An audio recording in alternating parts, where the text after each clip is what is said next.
ఏం చేస్తాడటన్నా అనుకన్నా?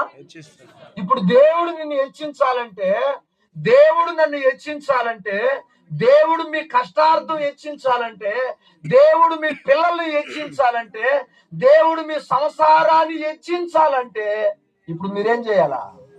దేవుని వాళ్ళక ఏం చేయాలా? కనిపెట్టాలి.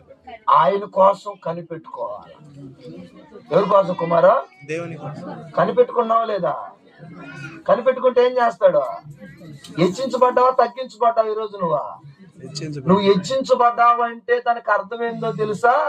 నువ్వు ఆయన కోసం కనిపెట్టుకుని ఉన్నావు అని అర్థం. బైబిల్ గ్రంథంలో అబ్రాహాము ఉన్నాడు, 99 సంవత్సరాలు కనిపెట్టుకుని ఉన్నాడు. దేవుడు గర్భఫలం ఇచ్చినంత వరకు ఎన్ని సంవత్సరాలమ్మా? 99 సంవత్సరాలు కనిపెట్టుకునే ఉన్నాడు. ఇంకా చెప్తా చూడండి, బైబిల్ గ్రంథంలో ఏమున్నాడు? 10 మంది పిల్లలు చచ్చిపోయారు. చచ్చిపోయినా దేవుణ్ణే కనిపెట్టుకుని ఉన్నాడు. ఇనమ్మా పెదమ్మా, 7,000 గొర్రెలు ఉన్నాయి, ఒక్క గొర్రె కూడా మిగల, మొత్తం చచ్చాయి. అయినా కనిపెట్టుకునే ఉన్నాడు. ఒంటిలు పోయినాయి, ఎద్దులు పోయినాయి, ఆడగార్దులు పోయినాయి, పిల్లలు పోయారు, స్థిరాస్తు పోయింది, స్నేహితులు దూరమయ్యారు, పనివాళ్ళు దూరమయ్యారు, ఆఖరాకి పక్కలో ఉన్న భార్య కూడా వచ్చి అవమానిస్తుంది, ఎగతాళి చేస్తుంది. అయినా కూడా కనిపెట్టుకునే ఉన్నాడు. ఒళ్ళంతా కురుపులు చేసే యోబుకి బూడిదలో కూర్చొని బూడిద చల్లుకొని శిలపెంకలతో గోక్కుంటున్నాడు. అయినా కూడా కనిపెట్టుకునే ఉన్నాడు. ఎవరిని కనిపెట్టుకుని ఉన్నాడా? ఎవరిని కనిపెట్టుకున్నాడా? ఏమంటున్నాడు?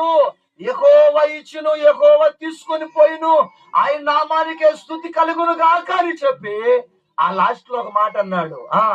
యోబు దేవుడు నాకు అన్యాయము చేశాడని తన నోటి మాటతో చెప్పలేదంట.